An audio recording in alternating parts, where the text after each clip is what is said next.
Katul, bahan yang tiap hari dipakai peternak. Sekarang harganya naik gila-gilaan.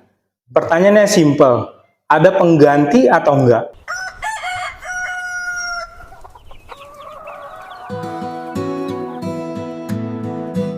Sudah ada Bapak Dr. Sulistyo, ST.MSI, PLP dari Fakultas Peternakan UNS.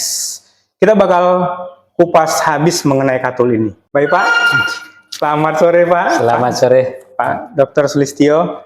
Pak, begini Pak, ada pertanyaan dari masyarakat atau peternak yang ada di Indonesia dan juga di Solo Raya. Kenapa harga katul bisa melonjak segila ini?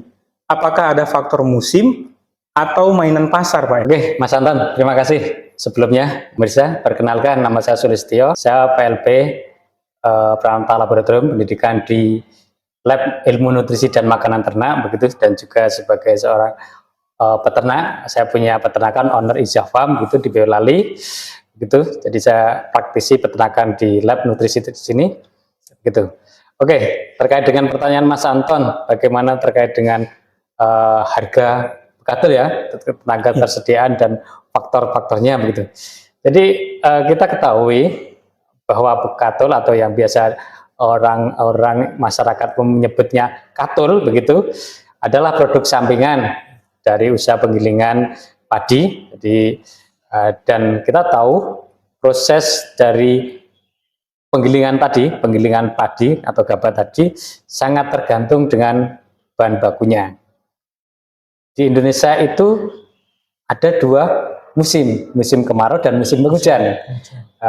Di saat musim kemarau tentu produksi padi akan menurun. Begitu juga sebaliknya, kalau di musim penghujan produksi padi akan meningkat.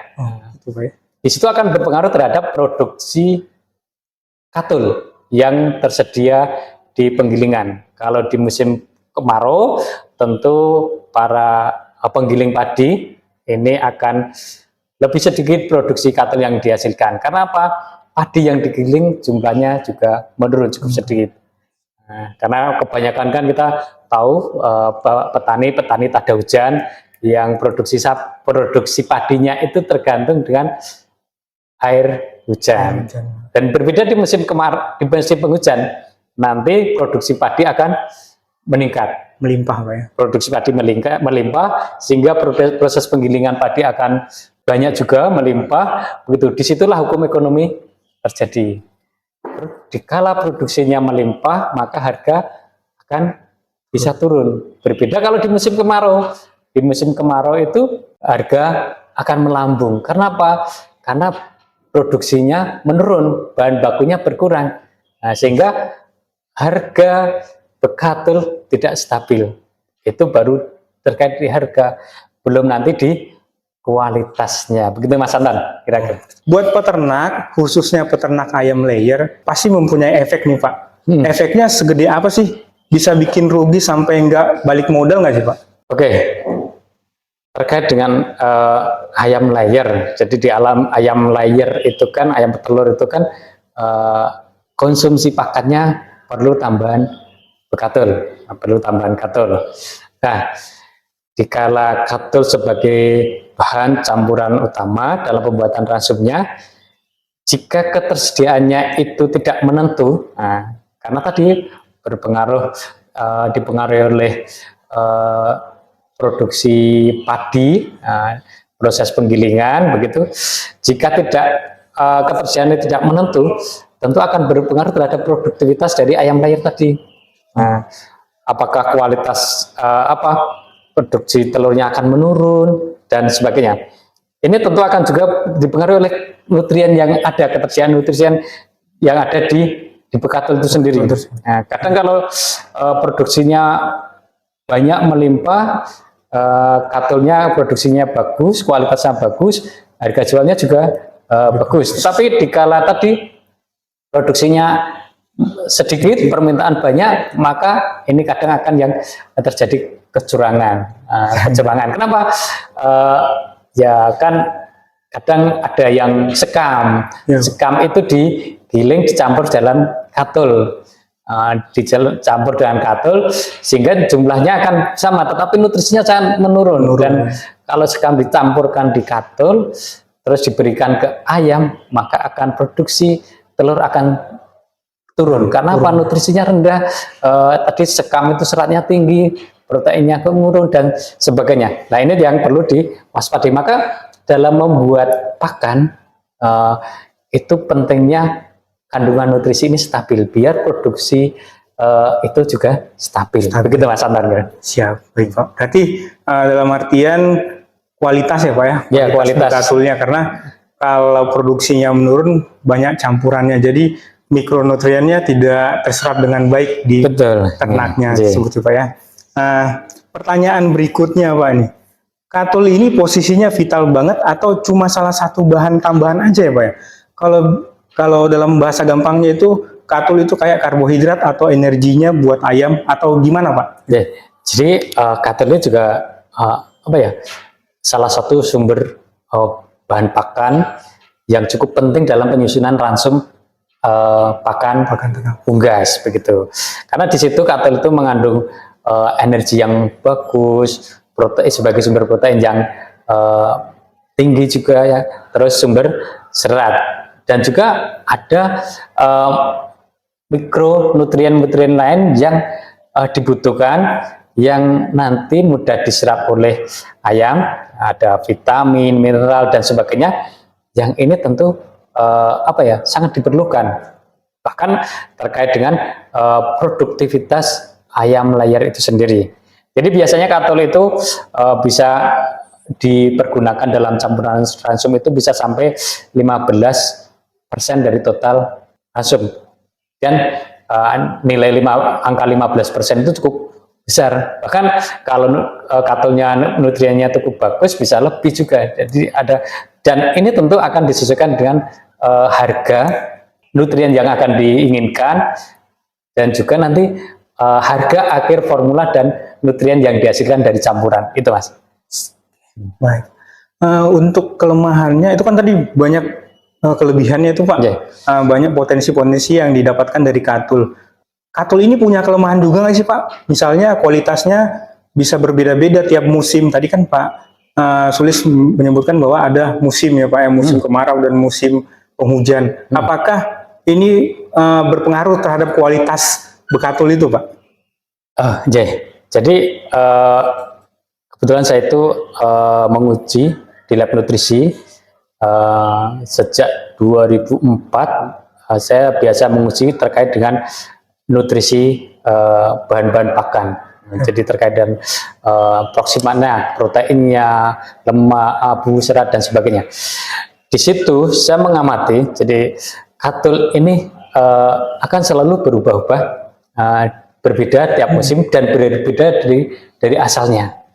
Jadi karena katul ini sebagai kebutuhan yang urgent, yang pokok, itu kadang ini kelemahannya di saat kondisi tadi saya sampaikan di depan, di saat kondisi barang itu langka sedikit, di sisi lain harga naik, harga tinggi, maka itu akan ada bahan yang dimasukkan tadi seperti sekam itu digiling, dicampur, nanti jadi katul. Nah, di situ nutrisinya akan berkurang.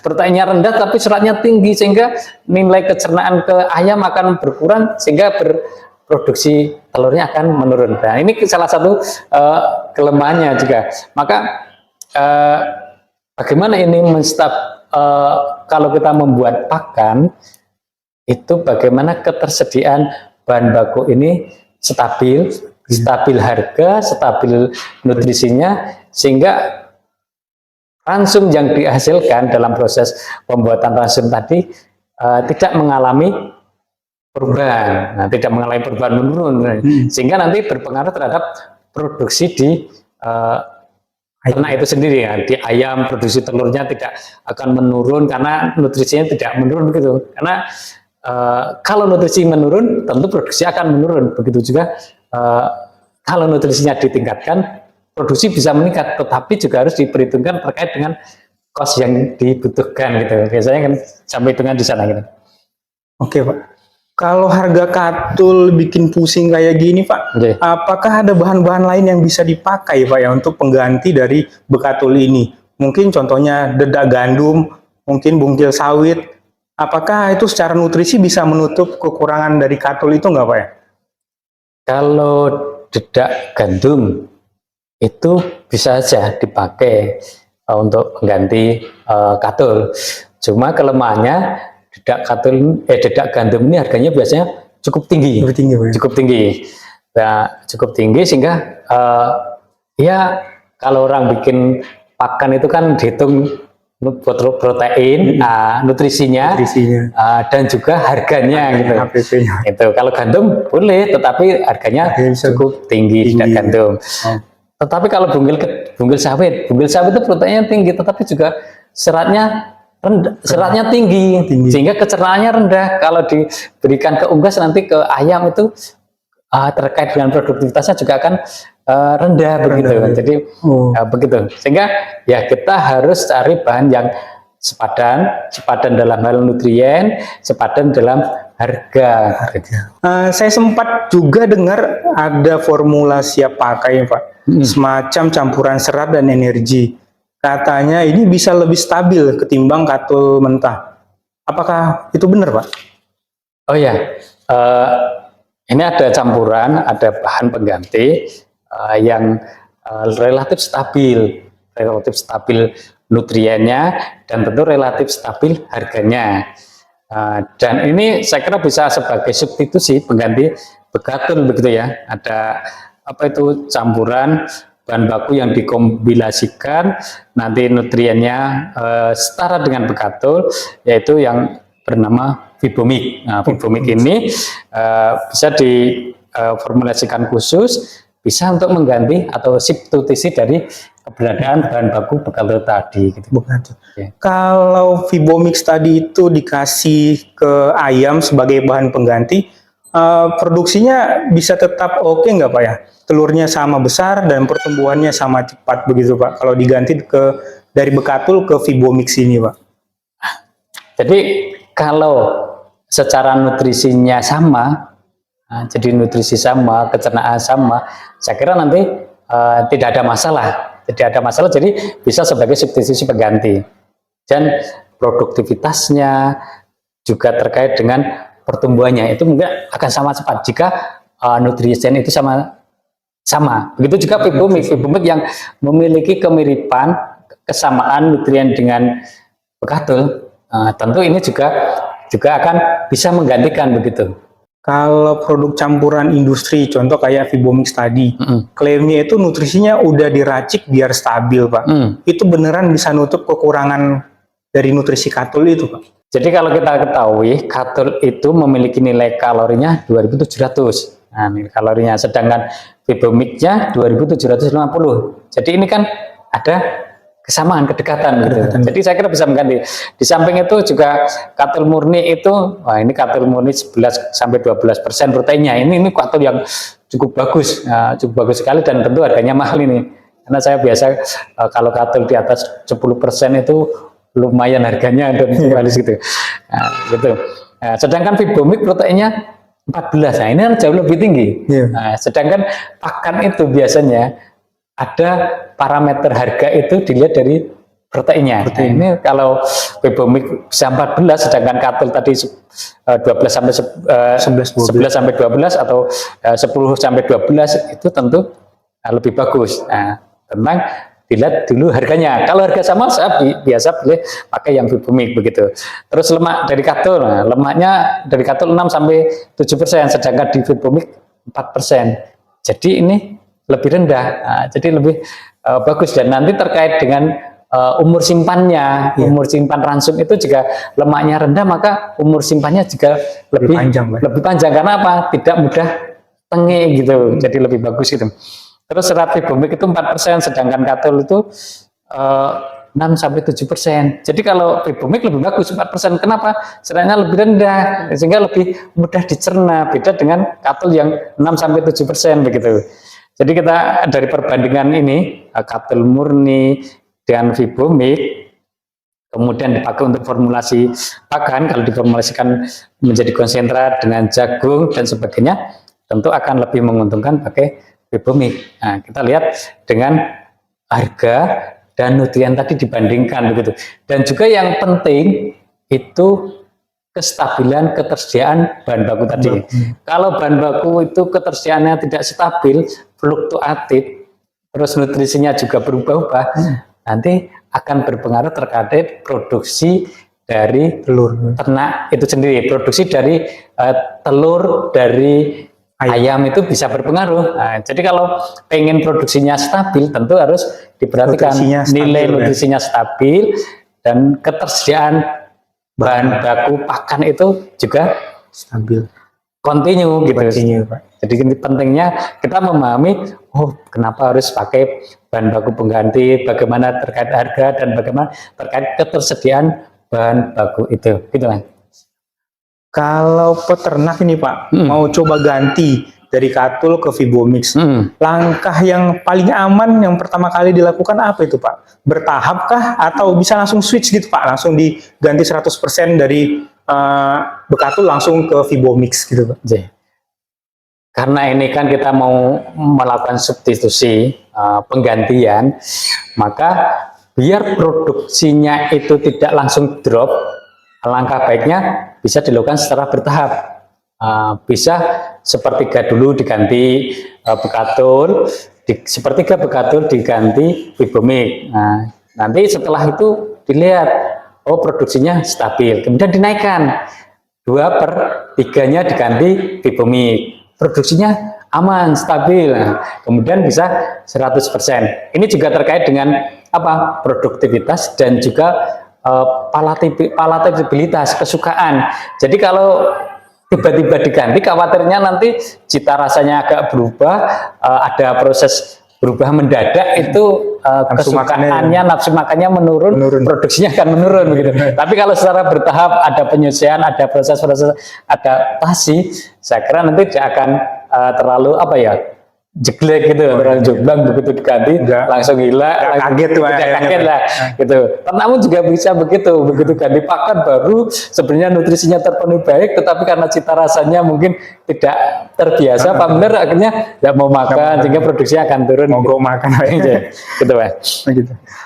Kira-kira dosis yang tepat untuk dari total pakan ini yang bisa dipakai untuk Vibomix ini berapa Pak ya? Supaya nanti mungkin teman-teman dari peternak jangan sampai kebablasan mungkin Pak ya, langsung mengganti dari Bekatul langsung ke Vibomix, mungkin langsung 50%. Jadi formula yang tepat itu seperti apa Pak? Jadi bisa kita lihat dari formulasi ransum yang ada. Di formulasi ransum itu kebutuhan Katul berapa gitu. Misal kebutuhannya Katul 15% dari total formulasi ransum itu, maka bisa secara bertahap tadi 5% diganti Vibomix, Katulnya masih ada 10%. Kemudian berikutnya dilihat pengamatan bagus, kemudian 10%-nya Vibomix, Katulnya tinggal 15%. Kemudian setelah itu 15% Vibomix, Katulnya 0%. Jadi kita bisa untuk mengganti secara substitusi Katul secara apa ya? Secara sempurna. Jadi meninggalkan Katul mengganti dengan Vibomix tadi begitu. Kalau pakai Vibomix ribet nggak Pak aplikasinya itu? Apakah harus ada teknik khusus atau tinggal campur aja ke ransumnya gitu Pak? Ya, saya kira kalau ini kan menggantikan Bekatul, menggantikan Bekatul dalam proses penyusunan ransum, saya kira ya sama, tinggal Katul tadi diganti secara bertahap dengan Vibomix, kemudian dicampurkan begitu. Saya kira akan dicampur aman gitu. Oke.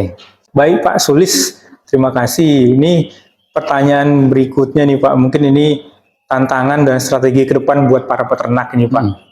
Menurut Bapak apa tantangan terbesar buat peternak kalau harga bahan baku kayak gini naik terus Pak? Seperti tadi Bekatul yang kita tahu harga bahan baku Bekatul ini naik terus. Menurut Bapak apa strategi yang paling realistis biar peternak nggak gampang goyah Pak untuk menghadapi situasi seperti ini Pak? Jadi peternak ini kalau kita ketahui 70% itu kesuksesan itu dari pakan. Nah, jadi kalau produksinya bisa stabil, produksinya meningkat dan sebagainya, itu kuncinya di pakan. Jadi 70% menguasai pakan, maka insya Allah peternaknya akan sukses. Lah, pakan itu bagaimana kita harus memformulasikan pakan dengan baik. Baik. Pakan yang baik tentu kita lihat ketersediaan bahan baku yang kontinu, tidak boleh berubah-ubah. Kalaupun sampai berubah-ubah, harus tahu nilai nutrisinya harus stabil. Jadi ya kita harus cari solusi. Kalau bahan baku ini tidak ada, atau harga naik, atau harga nutrisinya tidak stabil, maka kita harus cari bahan baku yang ketersediaannya kontinu, nutrisinya stabil, dan tentu harganya gitu ya. Jadi ini kalau kita main pokoknya pakannya bagus dan sebagainya tapi harganya itu bergelombang, akhirnya ya keuntungan akan bergelombang gitu. Makanya ini bagaimana kita memformulasikan pakan, kita melihat bahan bakunya, nutrisinya, dan juga harganya stabil. Ketersediaan bahan baku ini cukup penting, maka kita harus berani membuat gebrakan, memformulasikan pakan dengan bahan baku yang tersedia secara kontinu dan tentu harganya lebih bersahabat gitu. Terima kasih Pak atas waktunya dan kesempatannya yang udah bisa menjelasin ke kita ini banyak. Teman-teman peternak mungkin dapat insight banyak ya dari podcast kita hari ini di sore ini sama dengan Pak Sulis. Mungkin yang bisa saya simpulkan di sini yaitu teman-teman ya, katul itu memang penting, tapi bukan berarti nggak tergantikan ya. Ada bahan lokal, ada juga inovasi formula modernnya. Jadi teman-teman peternak yang ada di Indonesia ataupun di Solo Raya, jangan panik. Harga naik itu realita, tapi selalu ada solusi. Termasuk tadi salah satunya formula substitusi kayak Vibomix ya. Mungkin ini terakhir Pak, kalau ada satu pesan singkat Pak buat peternak yang lagi galau soal harga katul, apa itu Pak pesan singkatnya buat para peternak yang ada di Nusantara? Jadi bagi peternak kita harus pandai-pandai mencari bahan baku pakan yang harganya stabil, nutrisinya juga stabil. Jadi gitu. Bagaimana kita harus memahami bahan-bahan yang ada, kemudian diformulasikan dengan baik sehingga pakannya cukup stabil, ketersediaannya juga stabil, maka itu jadikan sebagai kunci sukses dalam beternak. Karena kalau pakannya tidak stabil, tentu akan produktivitas dari ternak itu, kalau ayam petelur, produksi telurnya akan tidak stabil juga begitu. Jadi ya kita harus berani merubah mindset pakannya harus ini terus gitu. Tidak, tapi kita harus pentingnya mempelajari nutrisinya yang penting, yang tercukupi, dan juga ketersediaan bahan baku, juga harga bersahabat gitu. Baik Pak Sulis, terima kasih Pak informasinya dan sharing-sharingnya. Selamat sore Pak. Terima kasih Mas Anton dan selamat sore.